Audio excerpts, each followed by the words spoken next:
memuji dan memuliakan nama-Mu Bapa. Mari Tuhan lawan kami pribadi pas pribadi. Dan kiranya berkat-Mu senantiasa kepada kami rasakan. Amin Tuhan. Kasih. Mari Yesus, mari ya Roh Kudus, berkaryalah seluas-luasnya pada pagi hari ini, sehingga kami saat pulang nanti, kami menerima berkat daripada Allah.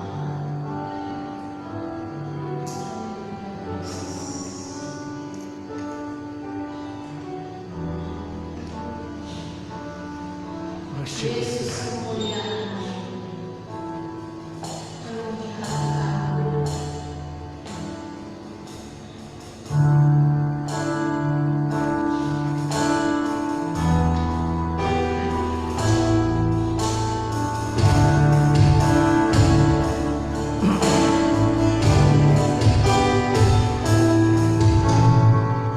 Yesus kemuliaan-Mu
Pertolongan dalam ibadah pada pagi hari ini datangnya dari Tuhan Allah pencipta langit dan bumi yang tidak pernah meninggalkan ciptaan tangannya.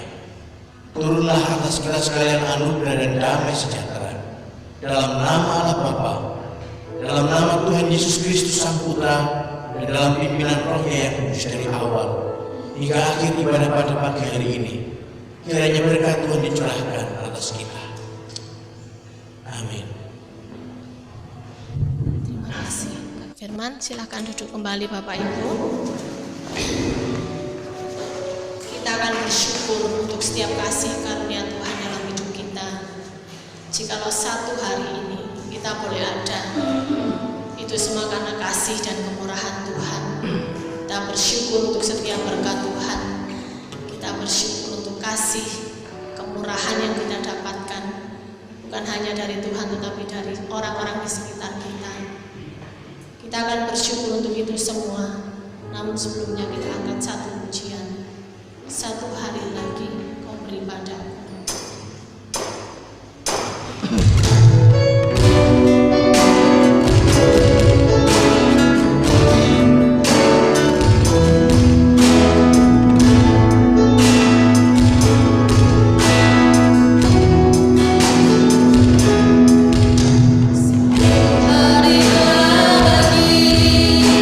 Kau beri padaku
Ya Allah dan kami Engkaulah yang menentukan kami hidupmu dalam hari-hari pergumulan yang terasa berat untuk kami. Susah cerita kami dan permasalahan bagian-bagian hidup oleh anugerah-Mu. Sungguh kami bersyukur ya Tuhan Kami untuk anugerah dan kasih-Mu, untuk cinta-Mu dalam kehidupan kami. berjalan. Jikalau saat ini kami ada, Kita percaya kepada sungguh Tuhan itu karena kasih dan kemurahan-Mu. menguatkan kami.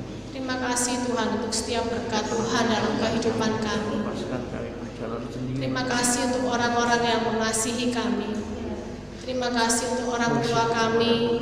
Terima kasih untuk suami kami. Terima kasih untuk istri kami. Terima kasih Tuhan untuk anak-anak yang boleh Tuhan hadirkan dalam kehidupan kami.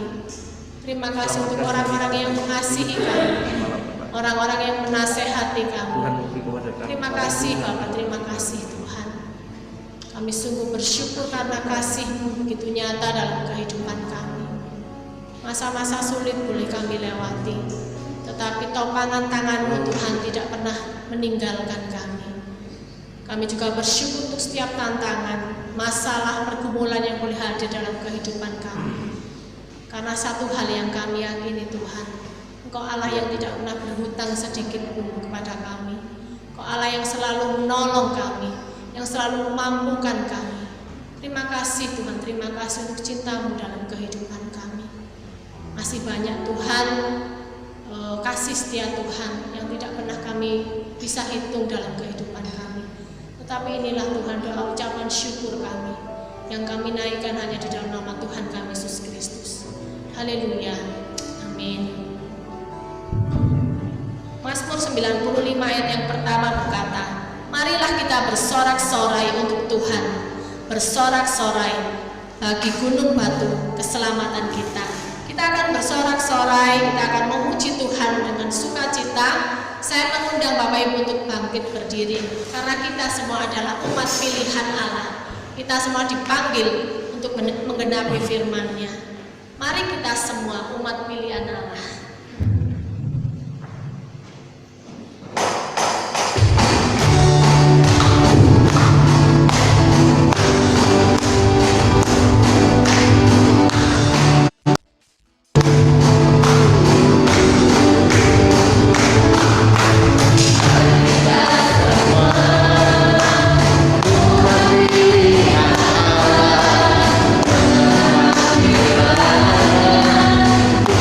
Tuhan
seluruh umat percaya kita akan mengucapkan pengakuan iman rasuli kita yang berbunyi demikian.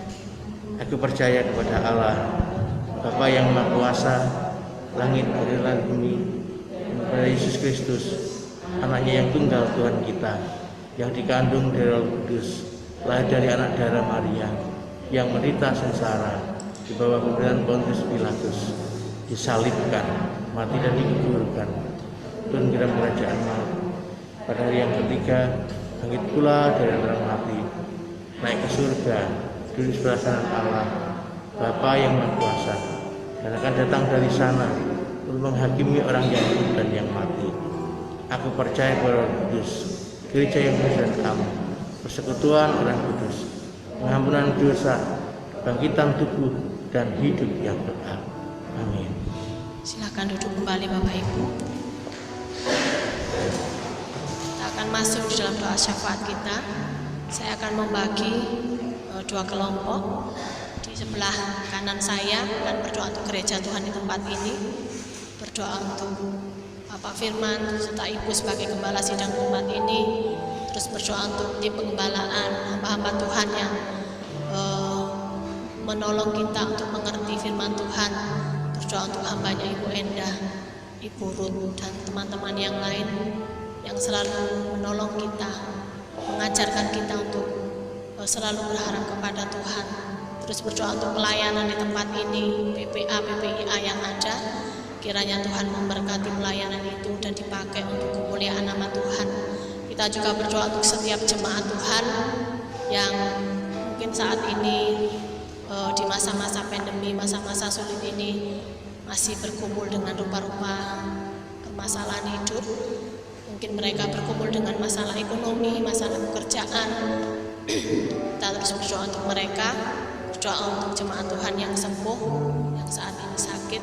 Kiranya Tuhan memberikan sukacita, memberikan damai sejahtera kepada kita semua, setiap jemaat Tuhan.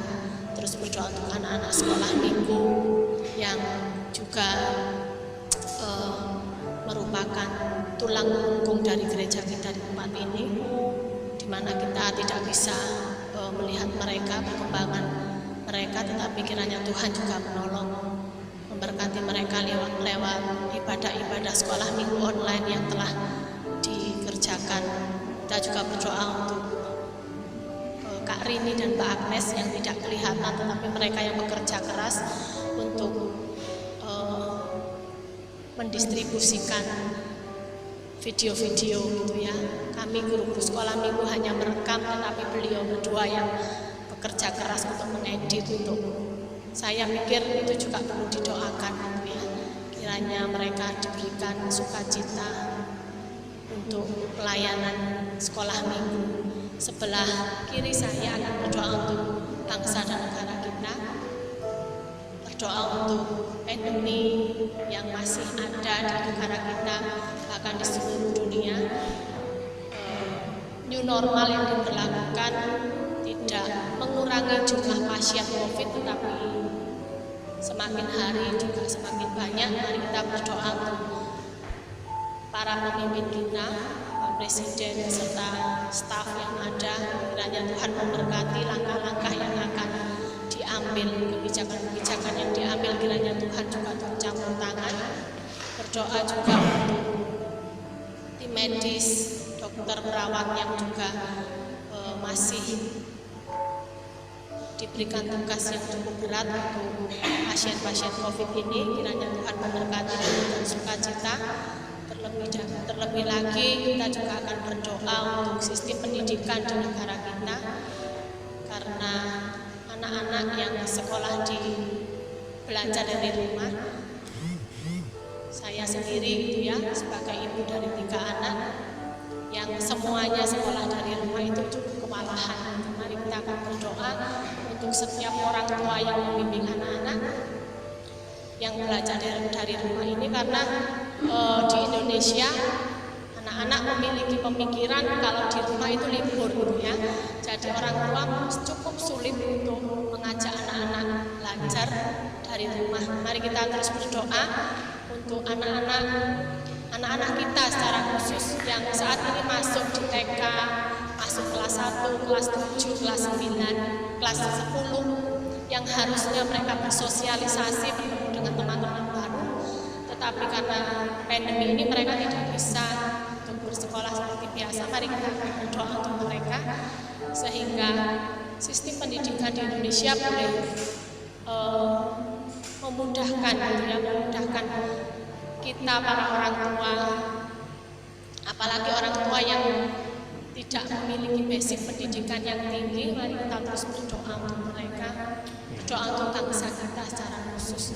Kita akan mengangkat doa ini bersama-sama. Kita rindu bahwa kemuliaan Tuhan dicurahkan atas Indonesia.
tekad yang baik itu tidak selalu mudah diwujudkan.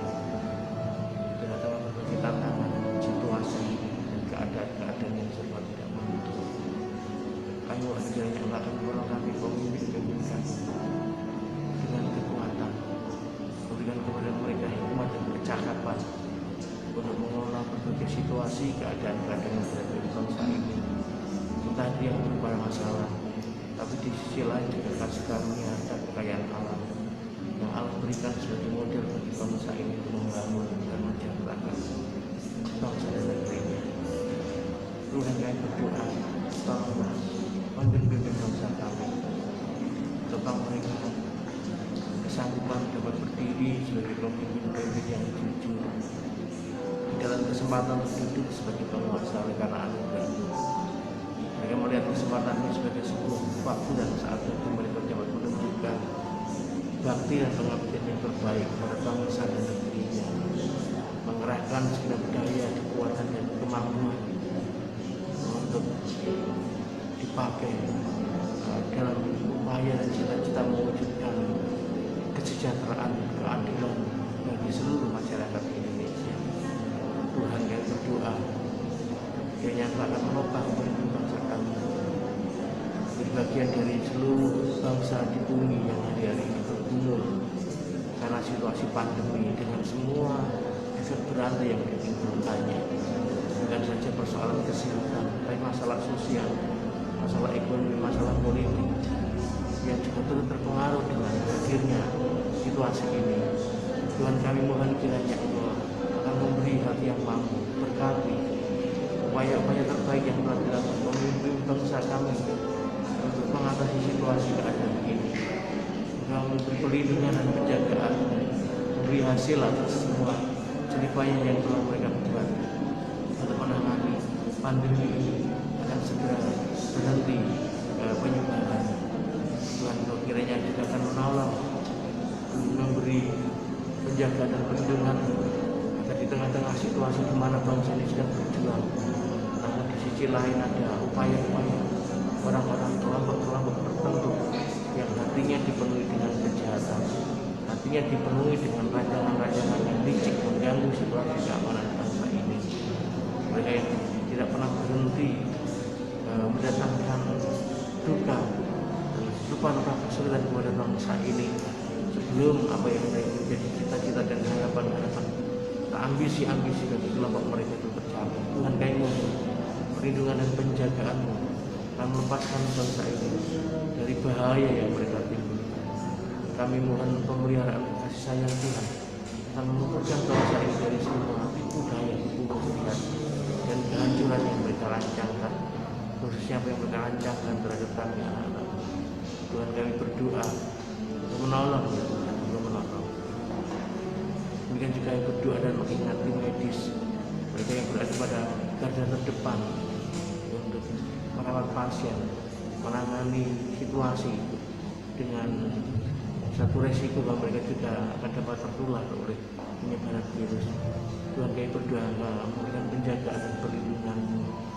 Ingatlah kalau di belakang mereka ada anak, istri, suami, dua orang tua yang berharap mereka yang menunaikan tugas itu akan menunaikan tugas dengan selamat dan dilindungi dari semua mara bahaya. Tuhan, kiranya Engkau menolong mereka, menjaga mereka dengan mengusap dengan kuasa Roh-Mu agar mereka terluput ya Tuhan. Terima kasih Tuhan. Inilah ya Bapa, Kami mau menyerahkan doa syafaat yang kami naikkan kepadamu Tuhan. lindungilah kami. Engkau tahu Tuhan, begitu banyak permohonan kami.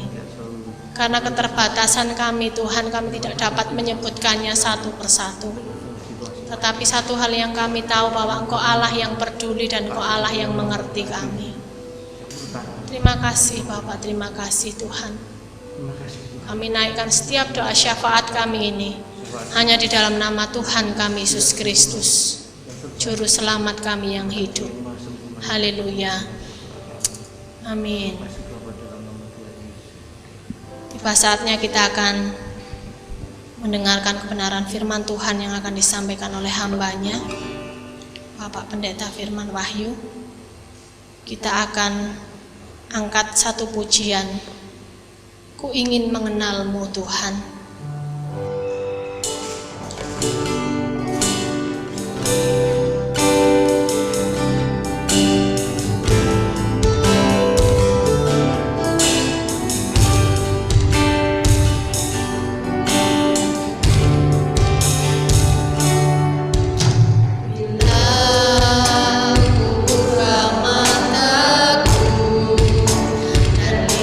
Wajah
Sungguh kami bersyukur dan diingatkan oleh pesan dari pujian ini, betapa di dalam Engkau kami adalah orang-orang yang beroleh kasih karunia yang sedemikian agung. Engkau menyelamatkan kami dan mengangkat kami menjadi anak-anak-Mu. Dan firman-Mu mengatakan, Engkau menyebut kami layaknya biji mata Tuhan yang dicintai dan dikasih olehnya. Semuanya itu adalah anugerah dan kasih karunia yang terlalu besar dan berharga untuk kami abaikan. Tolonglah kami menjadi anak-anak Tuhan yang menghargai hidup ini, menyempurnakan apa yang Engkau telah buat bagi kami, menjaganya sedemikian rupa agar kebenaran dan kekudusan Tuhan itu akan makin bercahaya dan bersinar di dalam hidup ini, dan sinarnya akan menerangi kegelapan dunia yang sedang berjalan menuju kepada kebinasaan. Firman-Mu adalah tempat cara yang dipakai oleh Tuhan juga untuk dapat mewujudkan hal itu ya Tuhan. Karena kami berdoa untuk saat-saat kami berada dalam situasi tenang dan teduh untuk mendengarkan firman-Mu.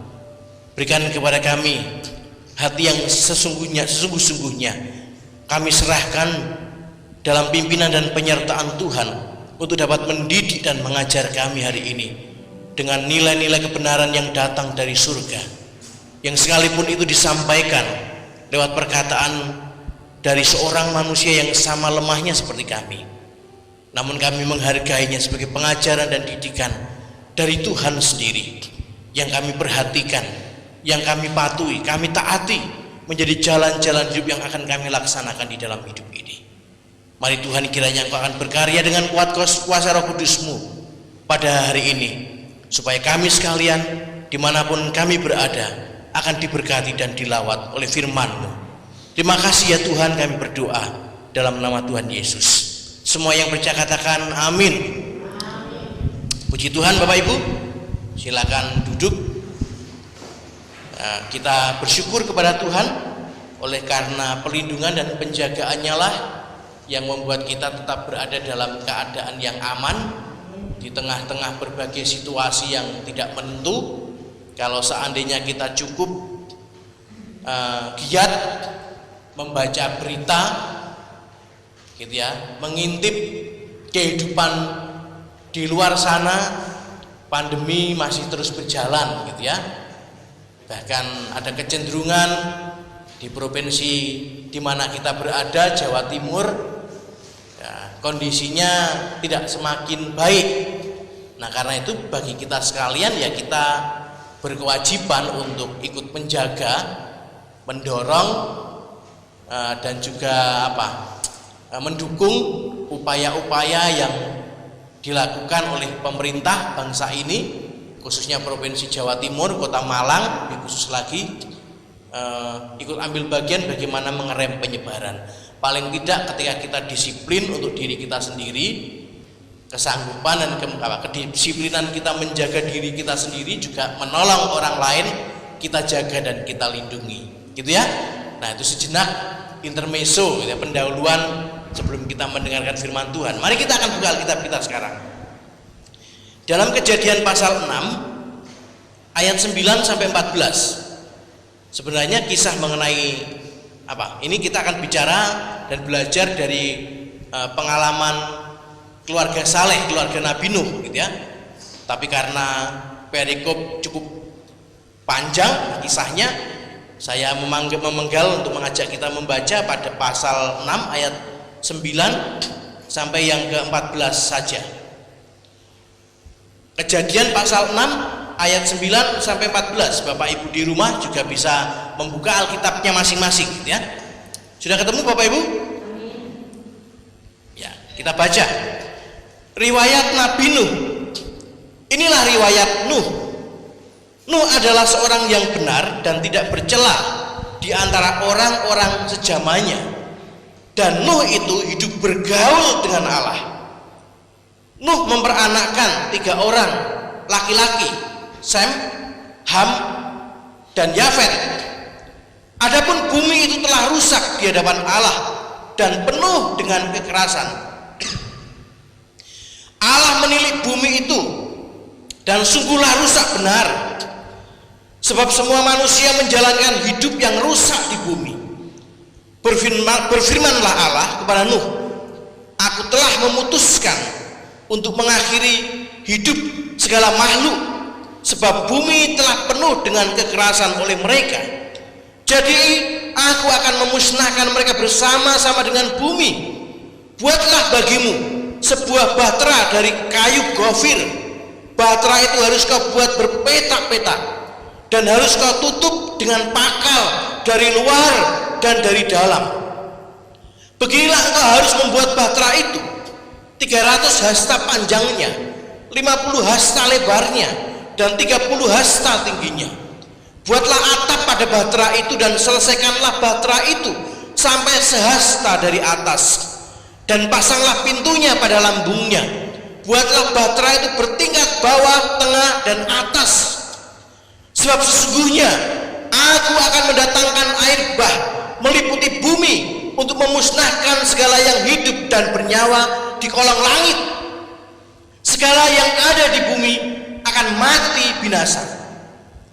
Tetapi dengan engkau aku akan mengadakan perjanjianku, dan engkau akan masuk ke dalam bahtera itu, engkau bersama-sama dengan anak-anakmu dan istrimu dan istri anak-anakmu. Nah, demikian jauh Bapak Ibu kita membaca firman Tuhan. Firman Tuhan saya beri tema hari ini, keluarga saling menguatkan di tengah-tengah kesulitan. Keluarga saling menguatkan di tengah-tengah kesulitan. Nah, bulan Juli masih merupakan momentum bulan keluarga yang kita jadwalkan, kita susun dalam agenda tahunan gereja kita. Dan karena kita memperingati hari keluarga, tadi saya sudah sampaikan, hari ini kita akan belajar dari keluarga Saleh, yakni keluarga Nabi Nuh. Ada pengajaran yang demikian berharga jika kita melihat pengalaman hidup Nabi Nuh bersama-sama dengan keluarganya. Nabi Nuh bersama-sama dengan keluarganya. Sekali lagi saya ingin kita menggaris bawahi ini, yakni Nuh dan keluarganya atau keluarga Nuh. Bukan Nuh secara personal, tapi Nuh dan keluarganya.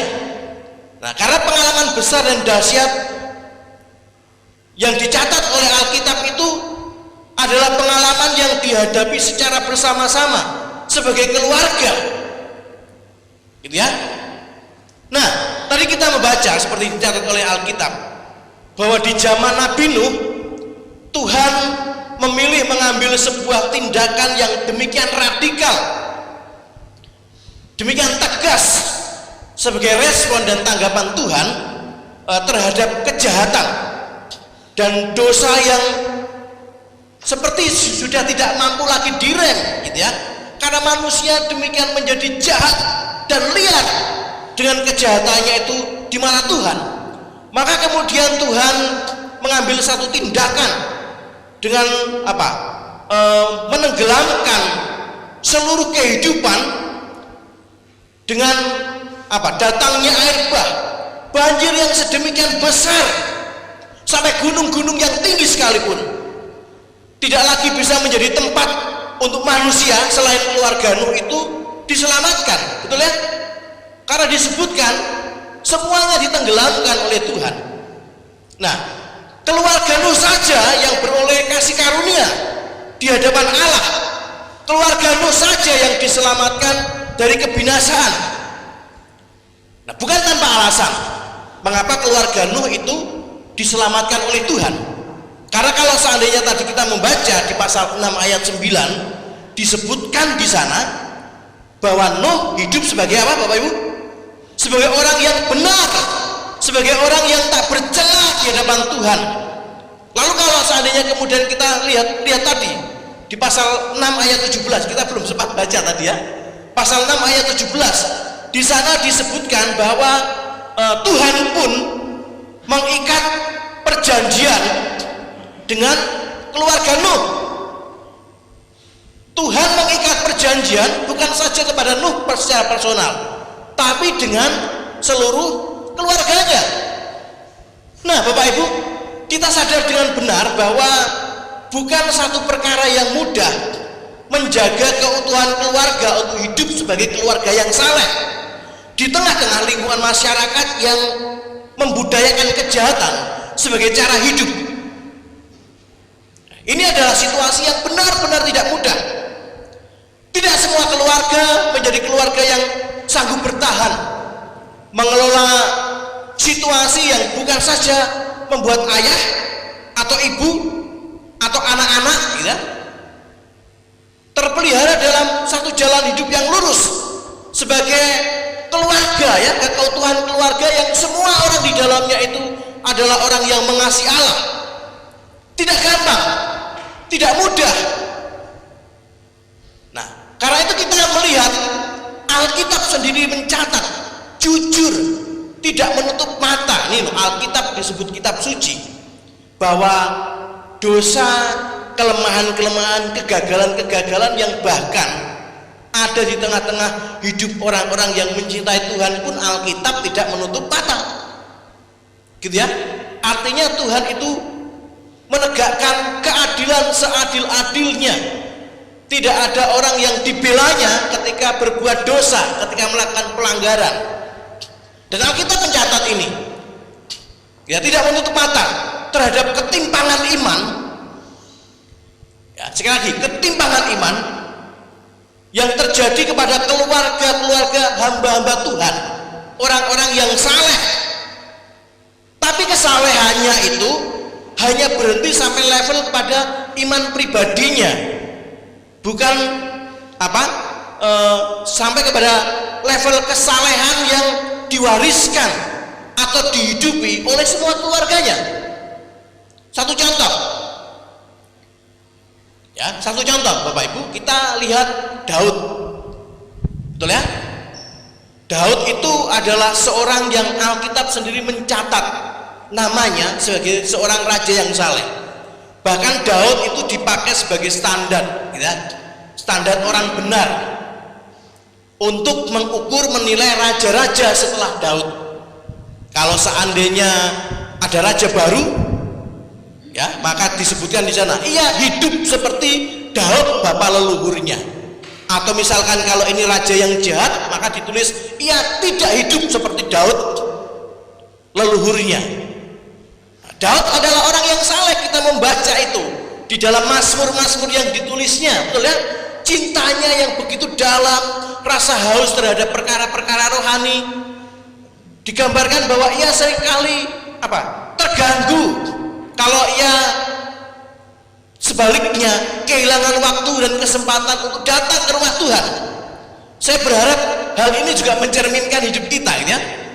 Jangan situasi pandemi justru menjadi alasan buat kita untuk menjauhkan diri dari Tuhan. Gitu ya? Saya yakin kalau orang itu rohaninya sehat, hidup rohaninya benar, maka indikatornya, alat untuk mengukurnya ya dilihat ya, apakah dia adalah orang yang berusaha demikian rupa mencari waktu untuk menyembah Tuhan, sekalipun lewat media online sekalipun, ya, akan gampang dipantau di sana. Kalau seandainya saudara-saudara kita yang tidak hadir dalam ibadah, bisa dilihat apakah ketika ini kan streaming gitu ya, siapa yang menyaksikan, siapa yang tidak, itu ditunjukkan di sana. Karena ketika misalkan Ibu Linda tidak datang, maka di sana akan muncul Linda Haryanti, Ibu Ine, siapa lagi gitu ya. Nah, tapi bagi orang-orang yang rohaninya tidak sehat, tidak menganggap pertumbuhan rohani sebagai sesuatu yang penting, ya pandemi ini memberi pembenaran gitu ya, justru memberi alasan bagi dia untuk tidak beribadah dan merasa benar. Nah, ini sekedar satu contoh. Nah, Daud tidak demikian. Dia orang yang dikenal sangat saleh hidupnya, mencintai Tuhan. Tapi coba kita lihat Bapak Ibu, keluarganya, anak-anaknya yang dominan, yang mungkin cukup lekat dalam ingatan kita. Ada salah satu anak Daud, anaknya Daud, namanya Absalom, betul ya? Absalom. Coba Alkitab mencatat itu. Absalom justru mati sebagai anak durhaka yang hendak mengkudeta, mengkhianati ayahnya sendiri, merebut tahtanya. Anaknya sendiri, ya, anak Daud sendiri. Lalu kemudian juga dicatat oleh Alkitab salah satu anak Daud namanya Amnon. Amnon, dalam kisah Amnon dan Tamar, apa yang dilakukan Amnon? Dia melakukan pelecehan seks, memperkosa Tamar yang sesungguhnya masih merupakan adiknya sendiri, gitu ya. Lalu kemudian juga kita bisa lihat apa yang dikhotbahkan Ibu Endah minggu yang lalu, Imam Eli. Ya, dia seorang imam Israel yang mengemban sebuah tugas sebagai pelayan imamat di Bait Allah. Seorang imam, tokoh sentral dalam ibadah Israel pada masa itu. Tapi Alkitab mencatat Hofni dan Pinehas, kedua anak Imam Eli itu, Alkitab mencatat, ya, dengan memberikan predikat kepada mereka sebagai anak-anak apa? Minggu lalu, anak-anak dursila. Anak-anak dursila, demikian jahatnya sampai ditulis anak-anak dursila. Masih banyak lagi. Kalau seandainya kita membaca Samuel, rupanya Samuel juga gagal memuridkan anaknya. Lalu kemudian kita melihat raja-raja Israel yang lain juga demikian. Nah, Bapak Ibu, saya masih mengingat ketika saya dulu sekolah di SMA, karena saya mengambil jurusan ilmu sosial, gitu ya. Orang sosial, gitu ya, karena itu gampang diakali. Sosial. Lalu belajar ilmu namanya ilmu sosiologi, ya. Itu ilmu yang mempelajari mengenai gejala dan perilaku sosial. Nah, disebutkan gini, bahwa perilaku sosial atau norma masyarakat itu, ya, perilaku sosial, norma-norma aturan masyarakat itu punya satu pengaruh yang besar terhadap perilaku individu, perilaku seseorang. Mengatakan demikian.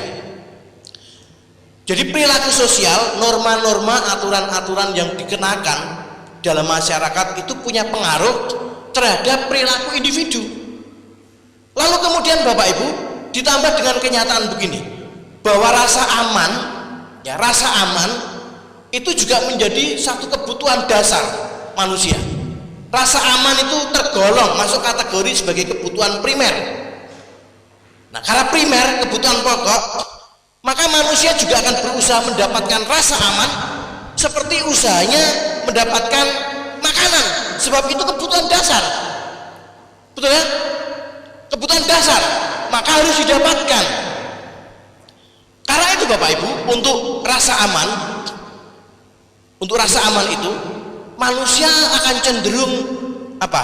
Berusaha melindungi diri, mengembangkan mekanisme pertahanan diri, upaya menghindari konflik, ya, upaya menghindari apa? Situasi-situasi yang membuat dirinya terancam. Ya, salah satunya, dan apa yang sering terjadi adalah biasanya orang akan melakukan apa? Melakukan kompromi, ya, melakukan kompromi ketika nilai-nilai hidup atau apa yang dipercayai, apa yang dipegang itu mendapatkan reaksi, tantangan dari massa. Maka biasanya demi rasa aman itu orang akan memenuhi tuntutan massa. Orang akan lebih mengikuti apa yang menjadi desakan sosial, ya, tunduk kepada apa yang sering disebut sebagai norma, aturan masyarakat, tertib sosial, gitu ya. Nah, demi hal itu orang akan lebih sering memilih mengikuti arus. Tak banyak orang yang berani melawan arus. Melawan arus maksud saya bukan berarti bahwa kita menjadi manusia yang aneh, gitu ya, lalu kemudian melawan nilai-nilai yang baik hanya demi melawan arus. Bukan itu maksud saya. Tapi orang yang berani mengambil sebuah sikap berbeda dari masyarakat ketika masyarakat menuntut sesuatu atau melakukan sesuatu yang tidak benar, ya, berani berdiri pada prinsip dan nilai-nilai hidup yang dipercayai. Tidak banyak orang yang berani melakukan itu. Sebaliknya orang seringkali mengorbankan prinsipnya, mengorbankan imannya, mengorbankan cara hidup yang benar tadi demi menghindari konflik, menghindari tekanan. Nah, umumnya demikian. Karena itu tadi saya sebutkan kita perlu belajar dari keluarga Nabi Nuh ini. Sebab sebaliknya keluarga Nabi Nuh ini menampilkan sesuatu yang beda dengan orang kebanyakan. Seperti yang saya sampaikan tadi itu, mereka adalah keluarga yang hidup dalam keutuhan. Utuh bukan saja lengkap dalam arti keluarga, ada ibu, ayah, anak yang masih tinggal serumah. Bukan saja itu, tetapi juga menjadi keluarga yang utuh dalam pengertian lengkap secara iman, bahwa seluruh anggota keluarga itu hidup sebagai orang yang mengasihi Tuhan, hidup yang mencintai Tuhan, tetap berperilaku benar di tengah-tengah lingkungan masyarakat yang sedemikian jahat. Nah, lalu kita bisa melihat apa yang menyebabkan keluarga Nabi Nuh sedemikian kokoh dan kuat imannya. Nah, memang keluarga Nabi Nuh bagaimana hidup kesehariannya tidak diceritakan, betul ya? Tapi Bapak Ibu, ada sebuah jendela, gitu ya. Saya gambarkan gitu. Ada sebuah jendela yang Alkitab sediakan untuk menolong kita melihat bagaimana keluarga ini hidup. Hidup untuk saling menjaga, saling membantu. Sekalipun jendela itu tidak cukup lebar untuk bisa melihat keseharian tadi itu dari keluarga Nabi Nuh. Gitu ya. Keseluruhan bagaimana mereka hidup. Nah, tapi kita bisa melihat sebuah jendela, alat bantu untuk melihat bagaimana cara hidup, tata kelola dari keluarga Nabi Nuh. Coba kita lihat. Tadi Tuhan memerintahkan kepada Nuh untuk buat apa? Bahtera. Bukan saja perahu, gitu ya. Bukan saja kapal kecil, tapi ini adalah sebuah bahtera, ya, bahtera. Bukan saja membuat bahtera, tidak berhenti sampai di situ, tapi juga kemudian kita melihat bahwa mereka adalah orang-orang yang diperintah oleh Tuhan untuk mengatur persiapan memulai sebuah pelayaran dengan bahtera itu dengan demikian banyak penumpang-penumpang yang beragam, betul ya? Akan memulai pelayaran dengan bahtera itu dalam waktu yang mereka sendiri tidak tahu berapa lama dan penumpangnya beragam. Benar tidak Bapak Ibu? Karena yang naik ke bahtera itu bukan saja siapa? Bukan saja Nabi Nuh dan keluarganya, tapi ada siapa? Ada gorila, ada bedes, ada nyemot, segala macam itu ya. Ada jenis binatang mamalia, ada jenis binatang karnivora atau pemakan daging, macam-macam. Gitu ya. Dan saya yakin bahwa binatang-binatang itu sama seperti mereka perlu makan enggak Bapak Ibu? Perlu makan. Jadi ini satu proyek yang sedemikian besar, tapi diserahkan kepada kalangan yang terbatas, kepada orang-orang terbatas. Siapa itu? Keluarga Nabi Nuh. Gitu ya. Nah, dan saya yakin bahwa semua anggota keluarga Nabi Nuh pasti akan terlibat, betul ya, untuk saling bantu, saling menolong, menanggung beban ini bersama-sama, saling menghibur, menguatkan. Sebab tadi proyek itu dikerjakan, ya, Tuhan perintahkan kepada Nabi Nuh ketika ia berada di tengah-tengah tadi masyarakat yang jahat. Disebutkan tadi kan, yang sedemikian jahat. Jadi saya, ya walaupun ini tidak diceritakan di dalam Alkitab, tapi kita dapat mengambil sebuah kesimpulan juga. Tidak mungkin ketika Nabi Nuh itu membuat kapal gitu ya, melaksanakan proyek itu, lalu kemudian masyarakat atau tetangga-tetangga sekitarnya akan diam saja. Betul ya? Saya yakin bahwa mereka juga ingin tahu apa yang dilakukan oleh Nabi Nuh. Gitu ya. Nah, pas Pasti mereka akan bertanya, "Hei Nuh, apa yang kau lakukan?" Maka Nabi Nuh akan mengatakan, "Aku diperintah oleh Tuhan untuk membuat kapal yang sedemikian besar. Sebab nanti yang akan naik ke kapalku bukan saja keluargaku, tapi binatang-binatang yang ada di sekeliling tempat kita ini semuanya juga akan apa? Maksudnya jenis-jenisnya, ya, tidak semua. Jenis-jenisnya akan ikut masuk ke kapal itu." Coba Bapak Ibu, apa kira-kira reaksi lingkungan dari masyarakat itu? Saya yakin bahwa apa yang dilakukan oleh Nabi Nuh itu akan mendatangkan ejekan, betul ya? Akan menjadi olok-olokan.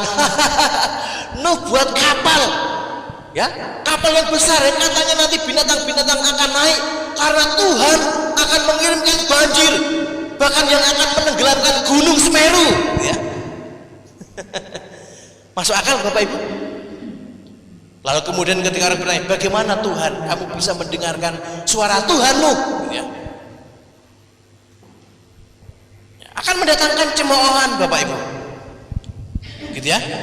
Proyek itu adalah sebuah proyek yang mungkin akan mendatangkan hujatan, cemoohan, dicaci maki sebagai keluarga gila, gitu ya.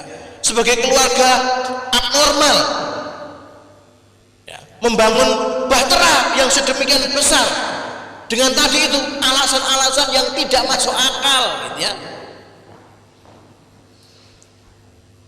Bapak Ibu, ketika iman dan pilihan hidup mereka menuai hujatan dan penolakan,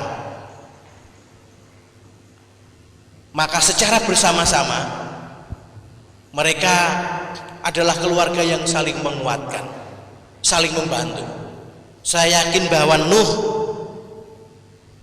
gitu ya, akan menyediakan waktu untuk duduk bersama-sama dengan anak istrinya, menantu-menantunya,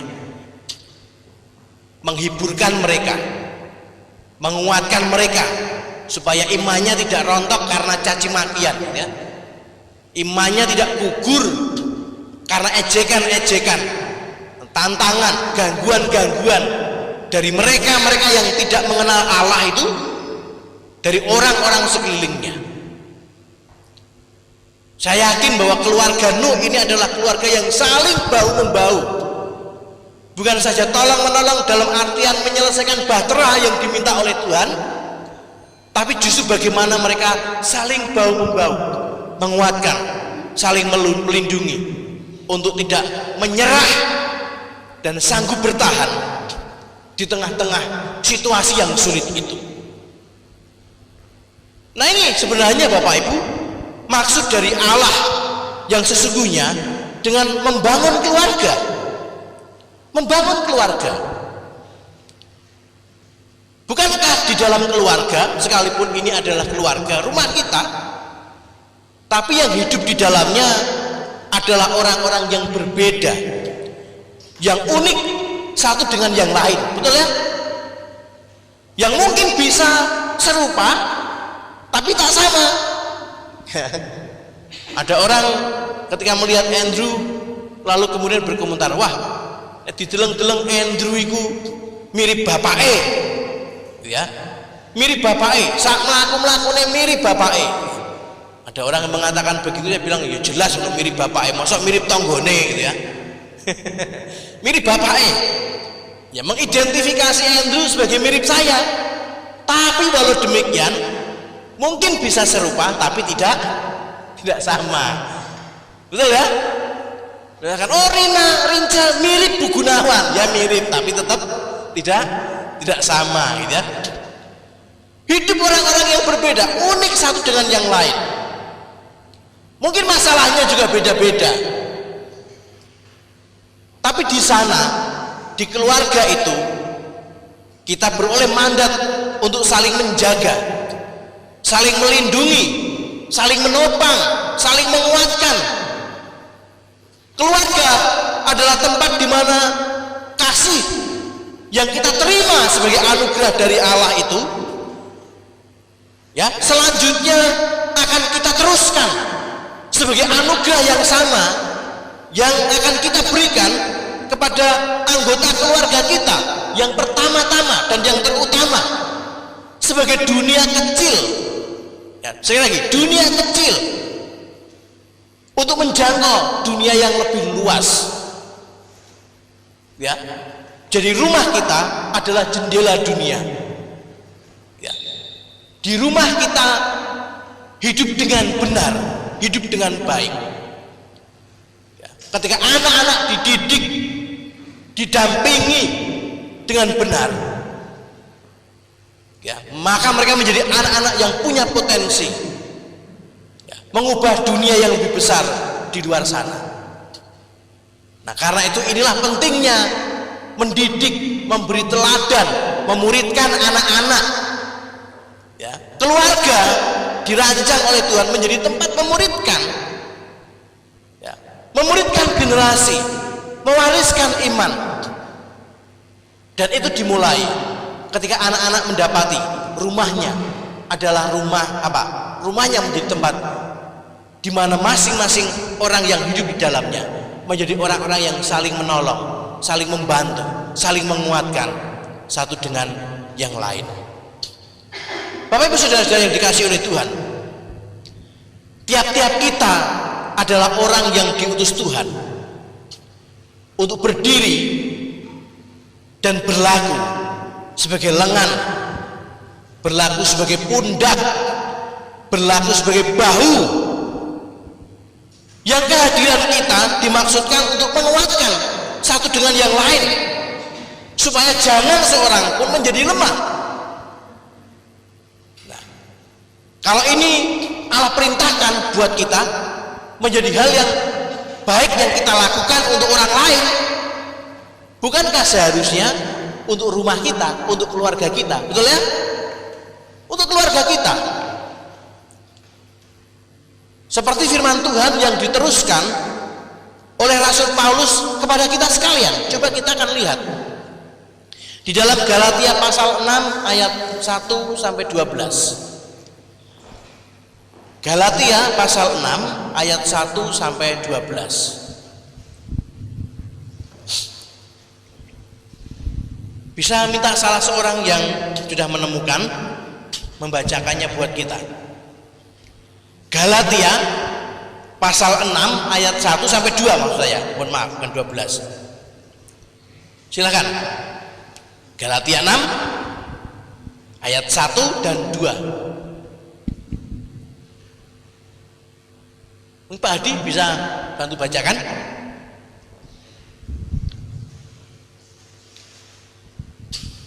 Galatia 6 ayat 1 dan 2.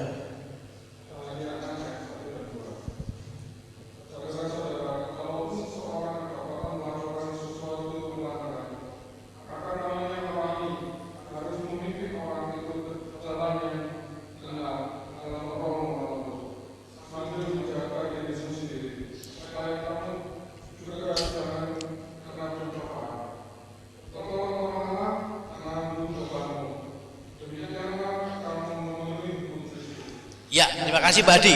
Lalu coba kita lihat di dalam kitab Roma pasal 15 ayat 1 sampai yang ke-7. Roma pasal 15 ayat 1 sampai yang ke-7. Saya akan bacakan ya. Kita yang kuat wajib menanggung kelemahan orang-orang yang tidak kuat. Dan jangan kita sendiri mencari kesenangan kita sendiri. Setiap orang di antara kita harus mencari kesenangan sesama kita demi kebaikannya untuk membangunnya. Karena Kristus juga tidak mencari kesenangannya sendiri. Tetapi seperti ada tertulis, kata-kata cercaan mereka yang mencerca engkau telah mengenai aku. Sebab segala sesuatu yang ditulis dahulu telah ditulis untuk menjadi pelajaran bagi kita, supaya kita teguh berpegang pada pengharapan oleh ketekunan dan penghiburan dari kitab suci. Semoga Allah yang adalah sumber ketekunan dan penghiburan mengaruniakan kerukunan kepada kamu sesuai dengan kehendak Kristus Yesus, sehingga dengan satu hati dan satu suara kamu memuliakan Allah dan Bapa Tuhan kita Yesus Kristus. Sebab itu terimalah satu akan yang lain, sama seperti Kristus juga telah menerima kita untuk kemuliaan Allah. Jadi jelas Bapak Ibu, kita diutus oleh Tuhan untuk untuk mengaktualisasikan, menunjukkan hal yang sama seperti yang telah Kristus berikan kepada kita sebagai teladan. Kristus tidak mementingkan diri. Ia adalah kepala gereja. Dia adalah gembala kita. Dia adalah pemimpin agung kita. Dan dia telah menunjukkan, memperlakukan kita sebagai keluarganya, keluarga Allah. Dan ia telah menunjukkan itu dengan cara yang sempurna, bahkan sampai mati itu kita. Nah Bapak Ibu, bukankah adalah hal yang lebih-lebih lagi bahwa kita dipanggil oleh Tuhan untuk menunjukkan apa yang sepanjang khotbah ini kita pelajari. Keluarga menjadi tempat di mana kita akan saling menguatkan di tengah-tengah berbagai kesulitan. Masalah situasi pandemi ini adalah situasi yang sulit untuk semua orang. Ya, sulit untuk semua orang. Di awal-awal ketika pandemi ini terjadi, kemudian ketika diberitakan bahwa salah satu cara untuk menghindari orang tertular virus adalah kalau orang menggunakan apa Bapak Ibu? Masker, gitu ya. Lalu kemudian pakai desinfektan. Masih ingat bahwa barang yang hari itu tiba-tiba naik harganya dengan sangat luar biasa adalah apa Bapak Ibu? Masker dan hand sanitizer. Dulu sebelum itu ya, antis yang dijual di supermarket itu blader gitu ya, bahasa Jawa Tengah itu apa blader itu, banyak tersedia di mana-mana. Tapi begitu kemudian pandemi, waduh, cari luar biasa. Antis yang dulu mungkin bisa dibeli dengan harga 5.000 tiba-tiba berubah luar biasa. Lalu kemudian ada orang-orang yang melihat itu sebagai peluang dengan cara apa? Nimbun masker, ya, nimbun masker, nimbun hand sanitizer dengan sebuah harapan di tengah-tengah pandemi justru ia akan mengeruk keuntungan yang besar, memanfaatkan keadaan, memanfaatkan situasinya orang. Inilah ketamakan dunia, Bapak Ibu. Dan sayangnya yang melakukan itu adalah orang-orang yang ngaku punya agama, gitu ya, orang-orang yang ngaku bertuhan. Seharusnya orang-orang demikian adalah orang-orang yang malu pada dirinya sendiri, merasa diri sebagai orang yang bertuhan, yang kadang-kadang dengan jumawa, dengan sombong mengatakan, oh kami ini orang saleh, gitu ya, orang saleh, bukan orang kafir, tapi melakukan hal yang tidak pantas. Nah Bapak Ibu, kita tidak demikian. Justru kita dipanggil oleh Tuhan di tengah-tengah situasi yang sulit ini, di tengah-tengah berbagai keadaan yang tidak mudah dihadapi, maka itu adalah momentum buat kita bersama-sama saling bergandengan tangan, saling menjaga, saling menguatkan. Sedapat mungkin jangan di tengah-tengah situasi ini ada orang-orang yang jatuh terkapar karena ketidakberdayaan.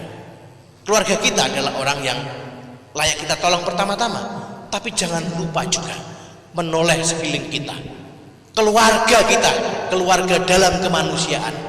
Mereka juga adalah orang-orang yang berhak untuk mendapatkan tadi kasih kita, menguatkan, menjaga mereka, menolong mereka dalam kesulitan. Mari kita berdoa. Tuhan, terima kasih untuk firman-Mu yang tiap-tiap kali menegur dan mengingatkan kami. Sebab kelemahan kami seringkali membuat kami lupa dan salah jalan. Lebih-lebih lagi di tengah-tengah berbagai keadaan dan situasi yang demikian sulit dan berat. Insting kemanusiaan kami menuntut supaya kami terlebih dahulu menyelamatkan diri kami. Insting kami bagaimana kami dapat bertahan tanpa memperhatikan orang-orang di sekeliling kami, tidak peduli dengan kesulitan-kesulitan yang orang-orang alami. Namun Tuhan kami hari ini diingatkan oleh Tuhan dengan firman-Mu, bahwa sesungguhnya keluarga adalah tempat di mana kami saling menolong, saling menguatkan, saling membantu. Rumah kami, tapi dunia ini juga adalah tempat di mana kami hidup berkeluarga dengan orang-orang yang sesama kami. Maka sekarang kami berdoa Tuhan, selagi tangan kami belum mampu menjangkau orang-orang di luar sana yang sedang memerlukan, maka di hari ini kami juga berdoa memohon belas kasih Tuhan, pertolongan-Mu dan anugerah-Mu, agar di tengah-tengah situasi yang mencekam dan penuh dengan bahaya ini, Engkau memberikan perlindungan, memberikan perhatian kepada mereka-mereka yang miskin dan lapar, orang-orang yang tidak mampu di luar sana, untuk beroleh belas kasihan Tuhan. Dan berikan kepada kami hikmat kekuatan untuk dapat menemukan peran kami juga di tengah-tengah tanggung jawab kehidupan ini, untuk dapat dipakai oleh Tuhan menjadi kepanjangan tangan bagi Tuhan, mengulurkan kasih Kristus, memberi rangkulan, memberikan bahu kami dan apa yang sanggup kami lakukan untuk menguatkan mereka-mereka yang tidak berdaya itu. Tolonglah kami ya Tuhan, bimbinglah kami, dan kami menyerahkan firman Tuhan hari ini kepada Engkau. Roh Kudus Tuhan akan menerjemahkan ini menjadi berkat yang menjangkau kami, tapi juga saudara-saudara kami dimanapun mereka berada yang sedang menjadi bagian dalam ibadah pada hari ini. Tuhan kiranya mereka diberkati. Dalam nama Tuhan Yesus kami berdoa. Amin.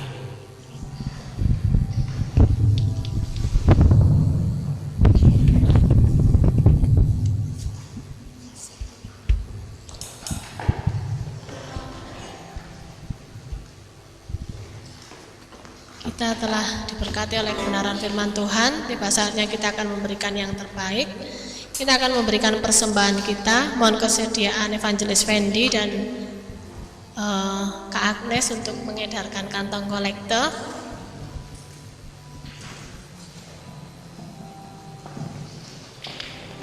Mohon kesediaan Mas Fendi untuk memimpin doa. Ya Tuhan, terima kasih atas setiap kebaikan yang Tuhan limpahkan bagi kami, dan juga pada hari ini, saat ini ya Tuhan, kami akan memberikan yang terbaik bagi kami.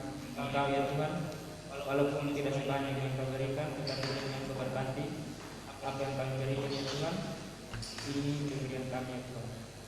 Amin. Yesus Agung.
Nanti doa berkat dan doa penutup akan dipimpin oleh Bapak Pendeta Firman Wahyu.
jemaat yang dikasihi oleh Tuhan, mari kita akan arahkan hati kita tertuju kepada berkat dan rahmat Allah.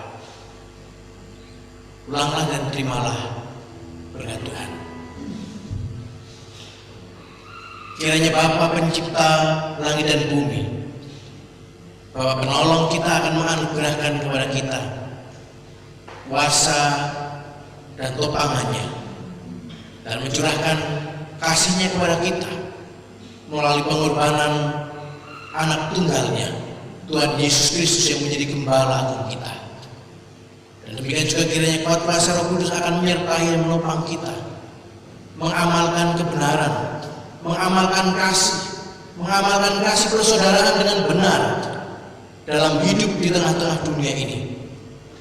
Melihat kesempatan-kesempatan yang Allah beri sebagai kesempatan untuk menyempurnakan iman kita, supaya kelak ketika Tuhan Yesus datang kedua kali, Ia akan menjumpai kita menjadi milik kepunyaan dan domba-dombanya yang menjaga iman kita kudus dan sempurna. Amin.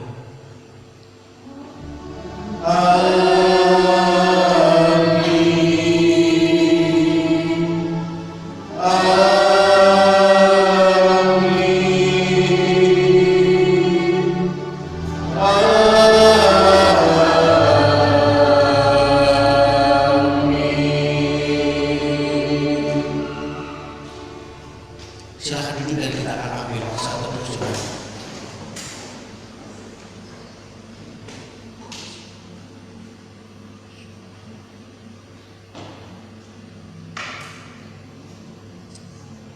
Amin. Ibadah kita sudah selesai, Bapak Ibu. Sekali lagi mengucapkan terima kasih kepada Bapak Ibu saudara-saudara yang hari ini sudah dipakai oleh Tuhan melayani kita dalam ibadah raya pada hari ini. Sekali lagi Bapak Ibu ingin mengingatkan kepada kita supaya kita tetap terus berjaga-jaga secepat mungkin, ya. Nah, ini masih belum terkonfirmasi dengan benar, tapi beberapa artikel mengatakan gitu ya, bahwa mutasi virus itu ada beberapa virus yang banyak, mutasi virus COVID ini yang semula beritanya penularannya hanya lewat droplet atau air ludah atau air liur yang muncrat gitu ya, tapi ada indikasi bahwa penyebarannya juga sudah mulai bisa lewat udara. Sekali lagi beberapa artikel yang saya baca mengatakan demikian. Nah, itu artinya memang kita dituntut untuk lebih disiplin dalam menerapkan protokol kesehatan di mana saja kita berada, gitu ya. Sedapat mungkin kita kurangi aktivitas di luar kalau seandainya memang tidak perlu. Setelah aktivitas di luar, di keramaian yang memungkinkan kita bersentuhan, senggolan dengan orang, gitu ya. Ganti baju dan mandi segera mungkin. Cuci tangan setelah pegang uang atau aktivitas di luar, kita tidak pernah tahu, ya. Jadi mari kita saling menjaga, melindungi diri kita, tapi disiplin kita menjaga diri pada waktu yang sama juga melindungi orang lain. Ya, saling menopang seperti firman Tuhan tadi bilang, saling menjaga. Ini saja Bapak Ibu yang saya sampaikan. Bagi Bapak Ibu yang di rumah, demikian juga doa kami, berkat anugerah Tuhan dicurahkan juga bagi Bapak Ibu sekalian. Tuhan memberkati.